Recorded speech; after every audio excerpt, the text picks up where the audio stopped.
Hey you, do you like Xenoblade? I sure don't. But if you do, we have a dedicated Xenoblade Discord just for you. But wait, it gets even better. This isn't just for any old Xenoblade fan. Any and all fans of the Xeno games are welcome. Xenogears, check. Xenosaga, check. Xenoblade X? Well...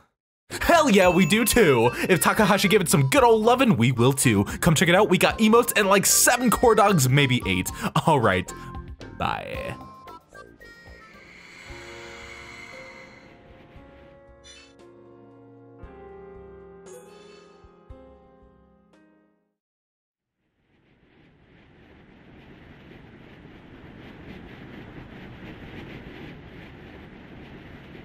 The letters are worn and difficult to make out, but it's definitely the language of the High Entia. They look just like the lettering on Prison Island. If only we could.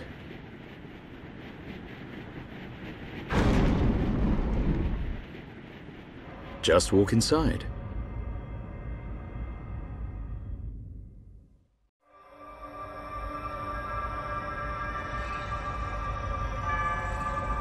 This place. Something up, Shulk? No, it's just... I feel like I know this place. Deja vu. I'm not sure, but...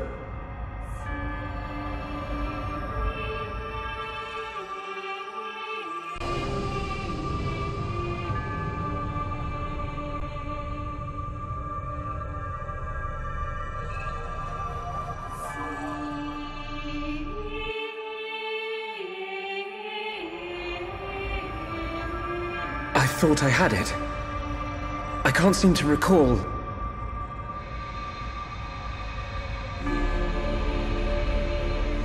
Are you all right? What? Must be tired. Don't worry. This is Ose Tower. Built by the High Entia to house and protect the Monado. The ceremony of seers was conducted here. It is also where the Homs found the Monado. Wait, you mean...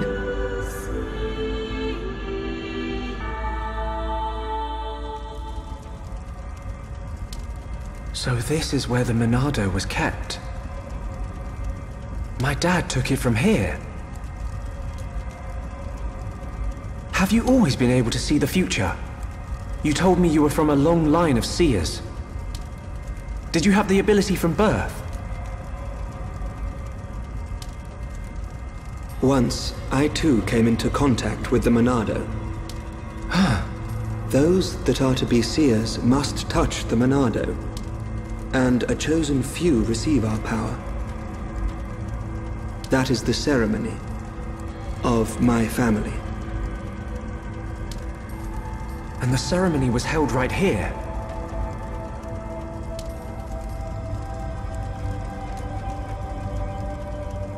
Shulk, why do you think we can see the future? I hadn't really thought about it. After I grabbed the Monado, I just saw things. Your visions are the flow of ether itself. Ether is the very source of our world's existence. Where and how much ether there exists now and in the future can be predicted. Therefore, in principle, the future of living beings such as us can also be predicted. And there is one thing that makes possible the visualization of those predictions. You mean... the Monado? The Monado can disrupt the ether, allowing you to release certain powers, which means... My visions, under the same principle, are there to disrupt the future. With no one to control the outcome, the future will never change. But what if someone were to disrupt the future? What then? The future would be changed. Is that how Zanza planned to defeat the Mechonis? But why go to such lengths? What happened all those years ago? Did you think it was just a myth? I used to only believe in what I could see. My home, my friends, the Monado itself. I knew those things were real. But when you took the Monado in your hand, you gained the ability to see that which was not meant to be seen. Are you saying I should stop?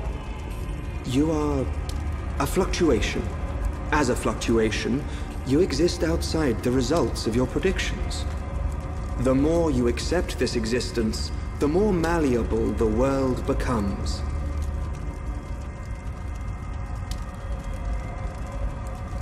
In fact, you have no choice but to accept it.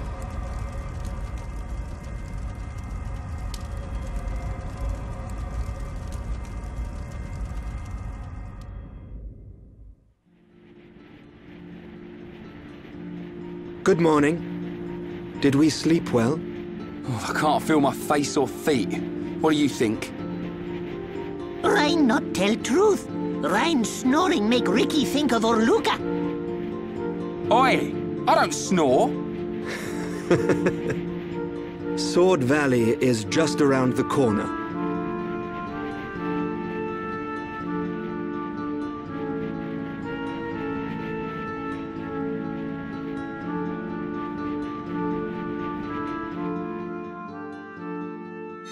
Oh man, so much to take in. But hey everyone, ArchTalko here, welcoming you back to Xenoblade Chronicles. In the previous episode, we made our way finally onto Valak Mountain, did a little bit of exploring, and unlocked the route to Oso Tower. But yeah, we ended up finding the spot that was alluded to way back in the beginning of the episode, with the whole cutscene with Dixon and the Snow Crew.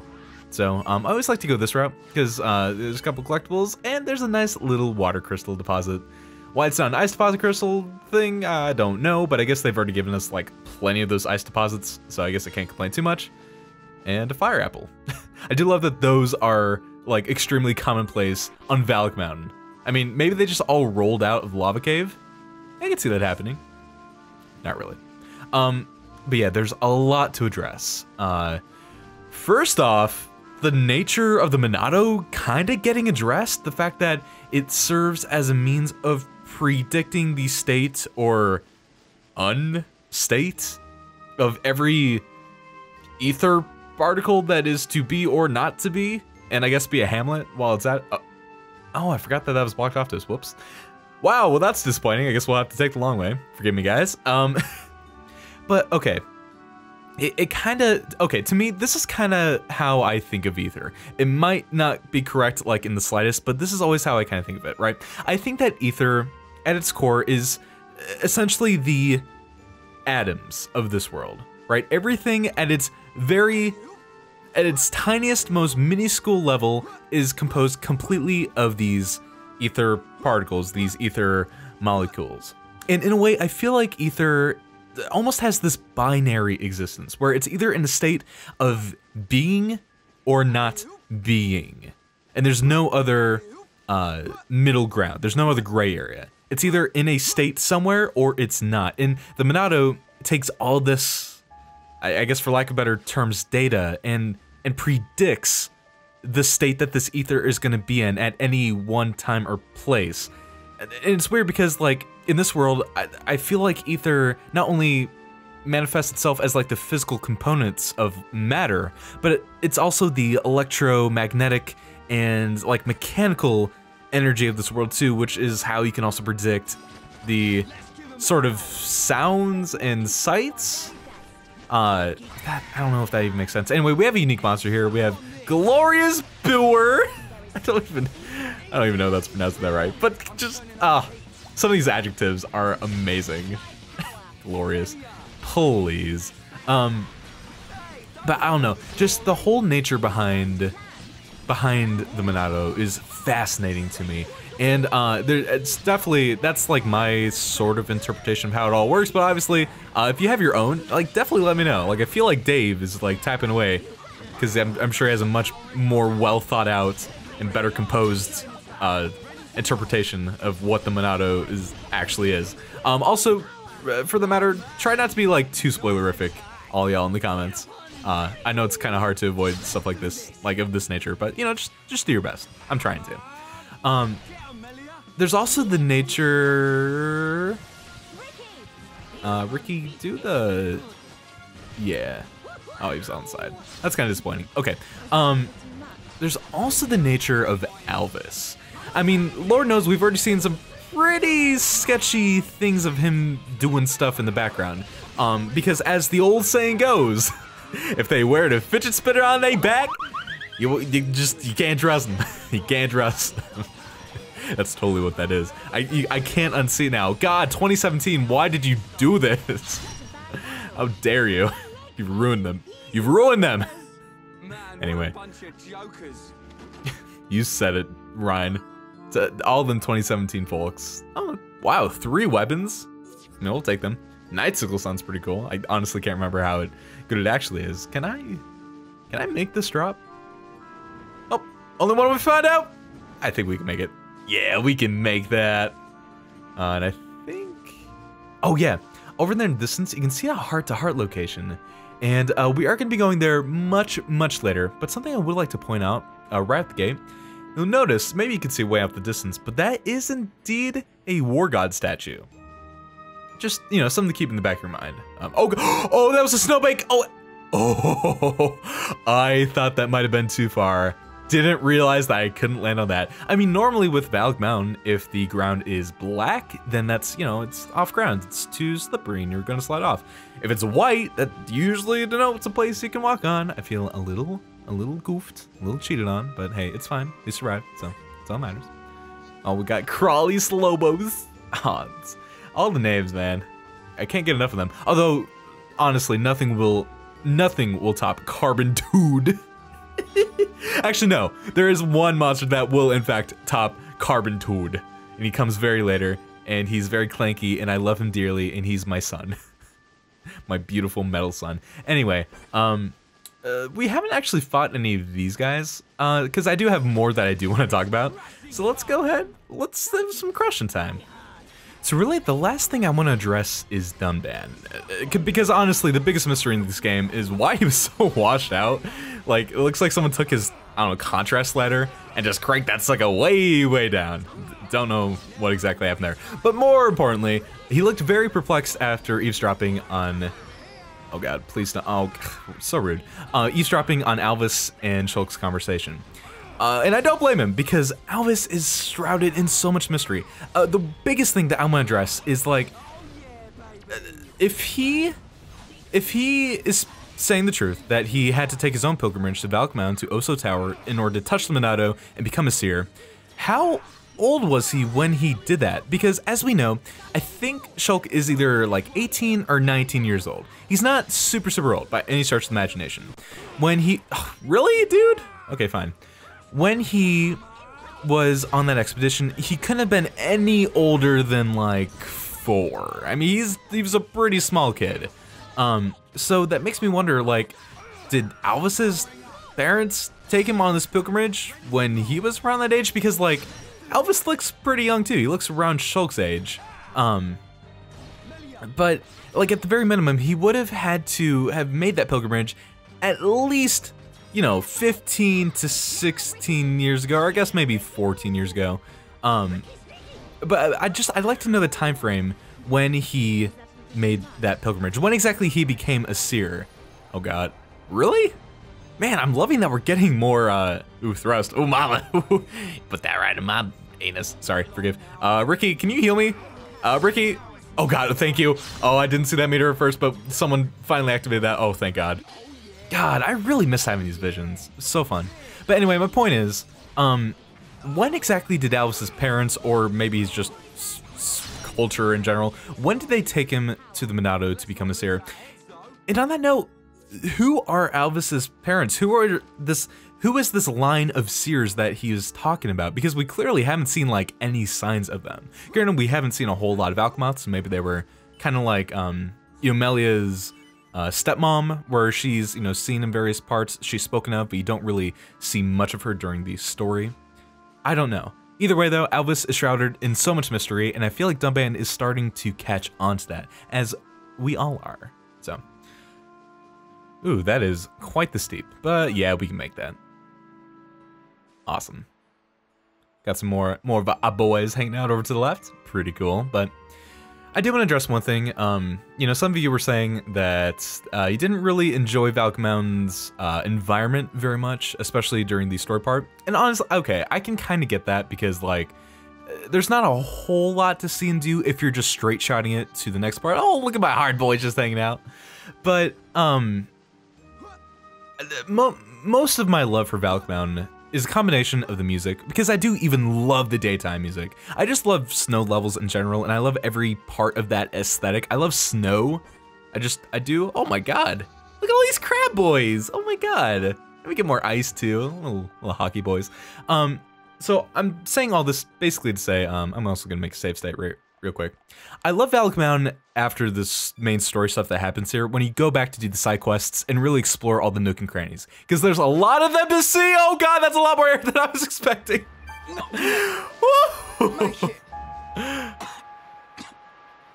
Well, that was amazing.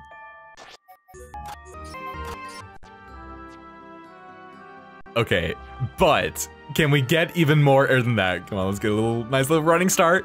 Quick gems, quick sub gems, let's equip. Oh, that was lame. Hold on. Oh, that was lame too. Okay, you know what, fine. I'm wasting too much time. Let's just keep going.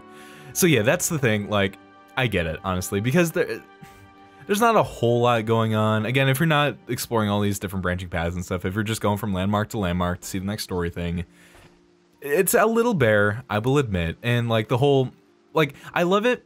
I love it for the music. I love it for afterwards when you do the side quests and you really explore, because there is so much to see here. There are so many different ways to get to different points and so many different hidden passageways and the ice physics stuff. Which brings me to the other point. I love the ice physics in here, which are so fun to mess around with. There are so many different points where, like, you can get some serious ups. It is fantastic. Actually, speaking of which, can we get some more serious ups right here? With our wet rat and stuff? No, of course not. Okay, fine. Maybe Ricky just can't get them ups. Maybe he's, like, not the greatest b-ball player. Which would be odd, because he's definitely the best b-ball. So, you know, maybe he's, like, he's good to be the one dribbled, not the one doing the dribbling. What am I talking about? We do need, way later on, these Oris will, first off, be part of amazing indie games that will make me cry and look very beautiful and have awesome music by Gareth Coker. Oh yeah. And also, they have these, I think they're like Ares horns or whatever. We'll need a couple of them for a side quest later on. So, you know, if you have the chance to fight a couple of these and get a couple of those horns, definitely recommend it. And also, we haven't fought these guys before. My beautiful glowy boys. They're my sons, and I love them dearly. So let's completely slaughter their mother and siblings. Because we're the greatest people. Guys, just, okay, thank you. Only took me 40 years for that chain attack. Only 40 years. Oh, game, I did not ask for that. Oh, God. Okay, fine. Hold up. Okay, so I did a chain attack. It went through totally fine. No problemo whatsoever. Fuck it. Oh, really? That was the rudest thing I've ever experienced. Like, yeah, we didn't freeze up your game this time. Why don't you get some seconds? Actually, you know what? No, I'm not gonna stand for this. Let's get our revenge, boys. We got this.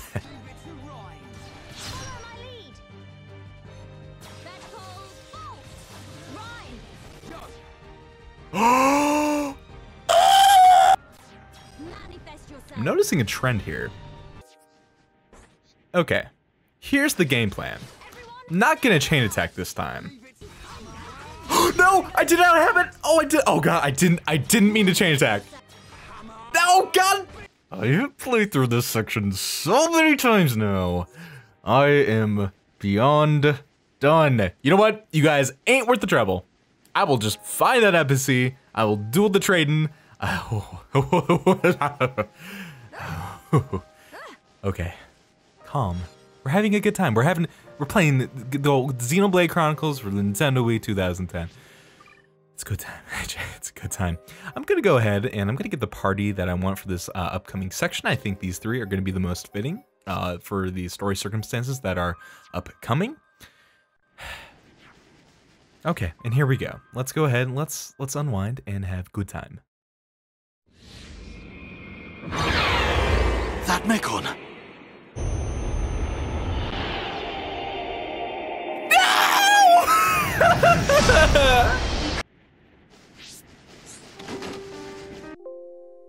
I can't even pick up the chest.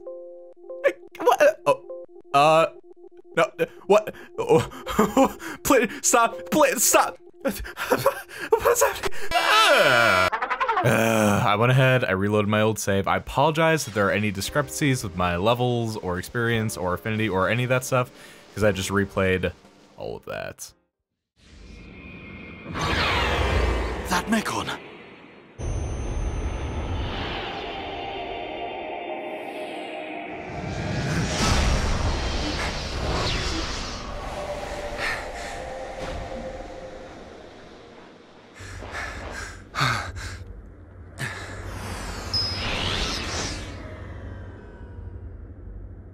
It is you. Hey, that's Fiora! Young heir to the Monado. We meet again. Fiora! Fiora? Is that my name? Then you know this body? So it's true. You really don't remember us at all. Fiora, listen! If nothing else, you must remember your family. That's Dunban over there. Family? There is family. Wielder of the Monado. There is a matter I must speak to you about. Fiora! What was that?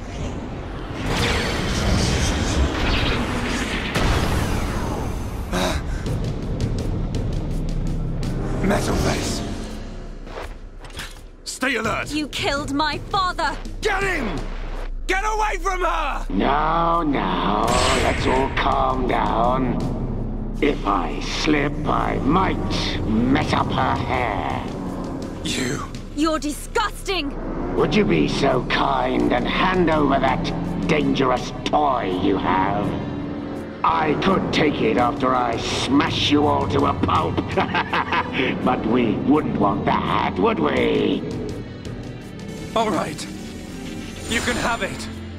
But only if you let her go. There's a good boy. Always eager to please, Shulk.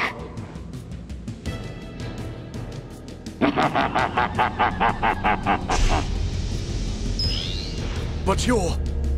How's it going, Dunban? Is that...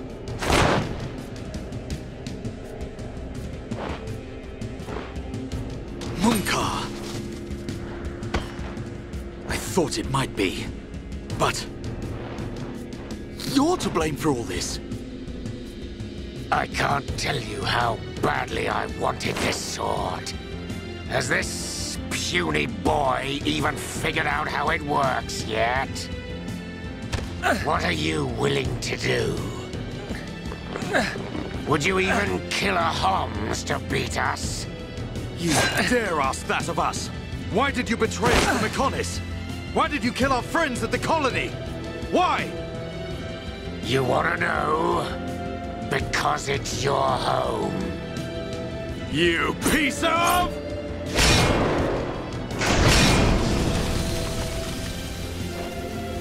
Stay where you are.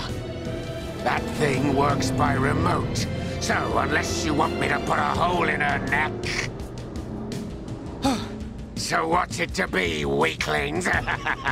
Grovel at my feet and beg? We will not bow to you!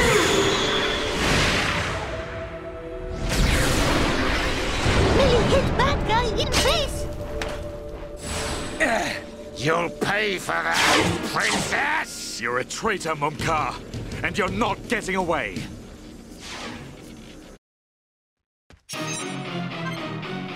Yep. Our enemy all along has been none other than Mumkhar. Now, believe me guys, I have plenty that I want to address. There's so much I want to talk about, But first things first, somebody got a serious case of butt whooping coming to him. So right out the gate, one thing I want to address, you'll notice that Shulk was able to get off his Monado enchant right away. That's for a reason. Beforehand, those Oris and those other Antler bros that were patrolling right before this fight, I played a Shulk, I grinded them, I made sure that he had a full Monado art ready to go right out the gate. Now come on. Yes! Yes! Okay, hold up. For the world of strife! Against the odds! We choose to fight! Oops. Blossom, dance! I totally screwed up the timing on that. I don't care in there. Oh, this is going so good. Little known fact, this is actually my 4th attempt doing this fight. Okay, I'm not exactly making things easy by playing as Dunban and leaving the AI to both Shulk and Melia, but I couldn't think of a better team that has more at stake than these 3. Each one of them has someone that was directly taken away because of what Mumkhar's done. So, I know, like, playing as Shulk or playing as Melia would make this go a lot easier, and Lord knows I definitely suffered because I died 3 times trying to play as Dunban and not having those 2 in control, but God, this is going so well.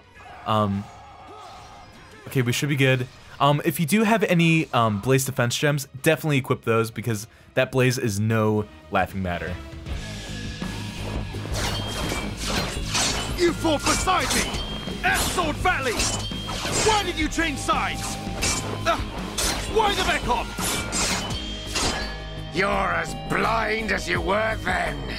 I wanted you dead for years! What's happening? Is the Bionis moving? I wanted to get to Monado so I could be the new hero! Is that it?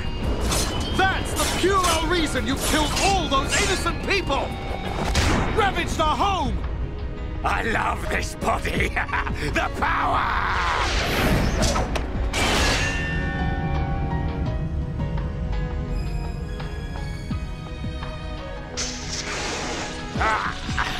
Dunbans, you'll never win!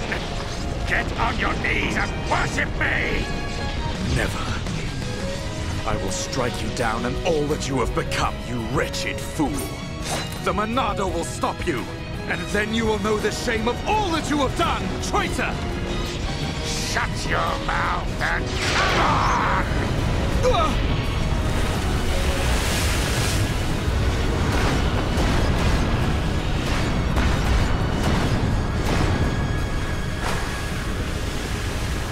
That light!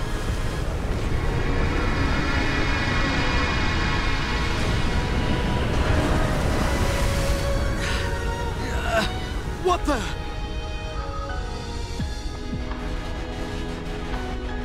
It's not like the other Mechon. You are right, heir to the Monado.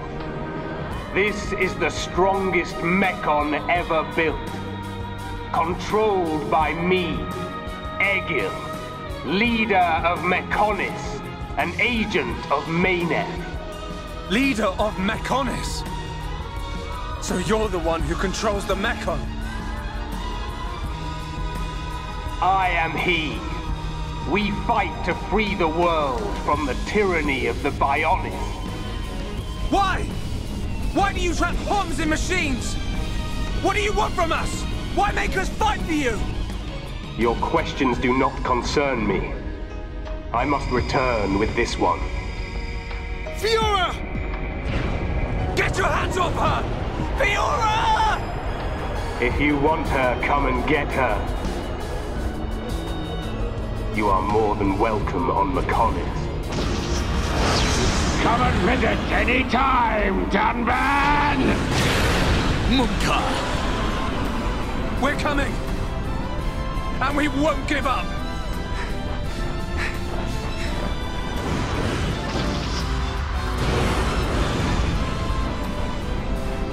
Find us, Monado, Sword of the Bionis. We will meet you on the battlefield. Fiora! We will find you!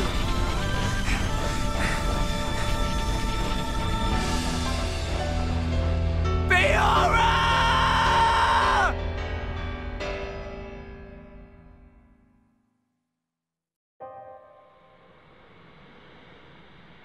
Fiora. Shulk. She's... Get it together, Shulk. We ain't got time to be hanging around here. I don't know what's happened to her, but that was Fiora. No doubt about it. You know what that means? She ain't dead. We gotta get her back. Get her back. Right. We've come too far to give up now. Then we'll go to Mechonis and find Fiora. Just beyond there lies Sword Valley. The Mechon flew in the direction of Galahad Fortress. Fiora may be there. Will you pursue, Shulk?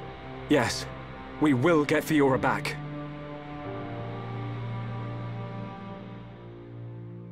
Okay, so first off, I just want to compliment whoever was in charge of the cinematography and choreography of this game, because time and time again, we have seen some amazingly directed stuff, and that duel between Dunban and Mumkhar is just, it's always such a highlight to me. And on that note, there's a lot I want to talk about. If you guys want to click off this video, if you're done, I completely understand. Let's make our way over to the end of this passageway, gonna activate a landmark. It'll be pretty useful to have. But I'm gonna spend the rest of this video just talking, just wandering around Valak Mountain and discussing all the things. So, I guess I'll go in order of things I think will take the least amount of time to most. We are Dunban. So first off, we got a gold boy. We got Egil, as he called himself. Turns out Metalface wasn't quite the biggest head honcho that we thought he was. He's still pretty high up there. He's still in charge of a lot of things, but under the command of Egil. We don't really know what his motives are, but we do know for a fact now that every faced Mechon does have someone piloting it. The Mechon itself isn't like the entity, there is someone in control of it.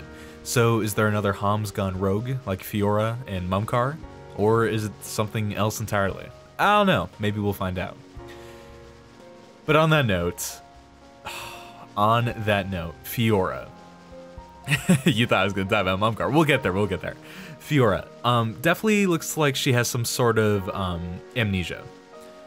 Don't know exactly what's going on, but for sure is not recognizing Dunban and Shulk. Although we are seeing that whoever that is, they're not black or white, right? Their motives definitely are pretty gray. They seem like they're on their side. Like, they did go out of their way to save Metalface, but at the same time, they seem compassionate and understanding enough to want to seek us out and have an audience with us without Egil and Metalface. Or I guess I could just call him Mumkhar now, without Egil and Mumkhar knowing. So also, this passageway, we can't really do anything with it yet, but it will be a thing a little bit later on, so yeah, just keeping it at the back of our minds. But I guess that does bring us, then, to Mumkhar. Now, I've done a lot of reflecting on Mumkhar. If you guys remember, way back, right when we got out of Ether Mines, I was saying that on my first playthrough, I was really disappointed with how they handled Metalface's introduction, because the way that they made him this really silent, brooding character during the invasion of Colony 9 directly contrasts how they treat him, you know, basically for the rest of the encounters. And, you know, it took me a solid 6 months of solid, like, 24/7 meditation. That's all that was happening. And that's why it happened, was so I could just think about the nature of Mumkhar. Okay, not really, but I've come to realize that the way that they handled him is actually brilliant. Okay, so the first and only time that we see Mumkhar is at the very beginning of the game with Dunban and Dixon during the fight at Sword Valley.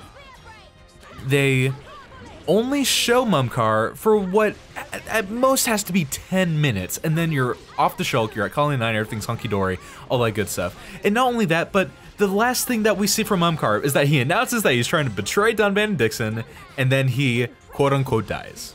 That's the last time we ever see Mumkhar.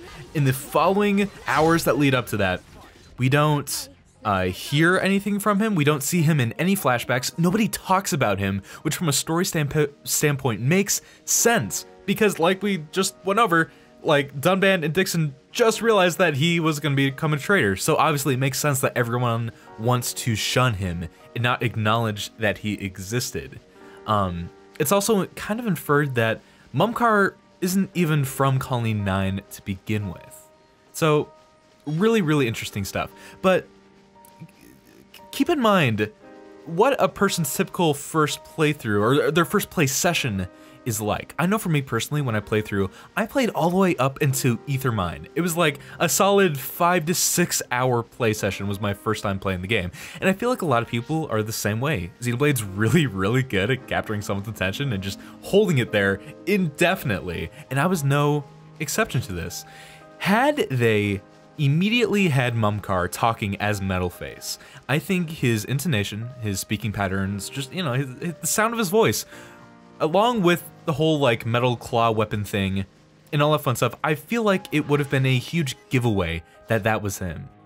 Because, I'm gonna be honest guys, this was one of the biggest plot twists for me.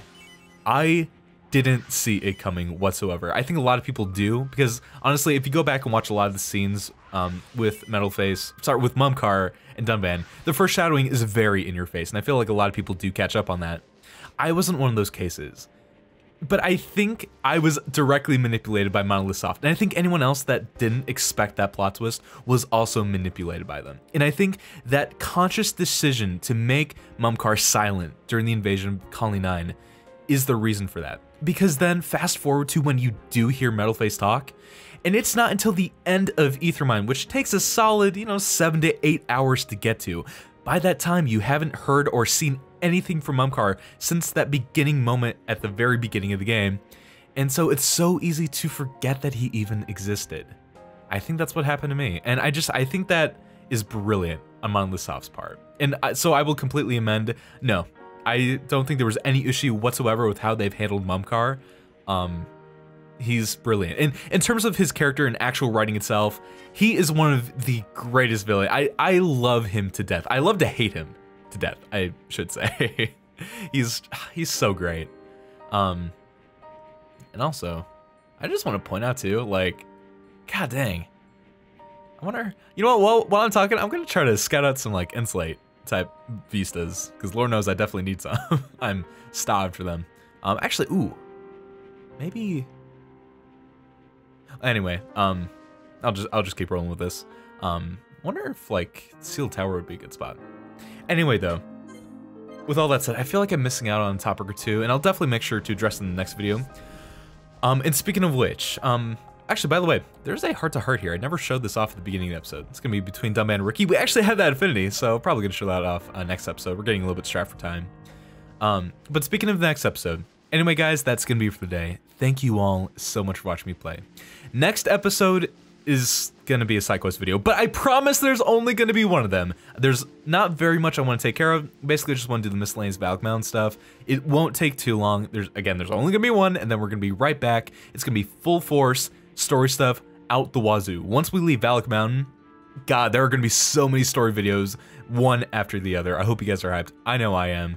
Plus, we get Valak Mountain exploration, so like that's a great time too.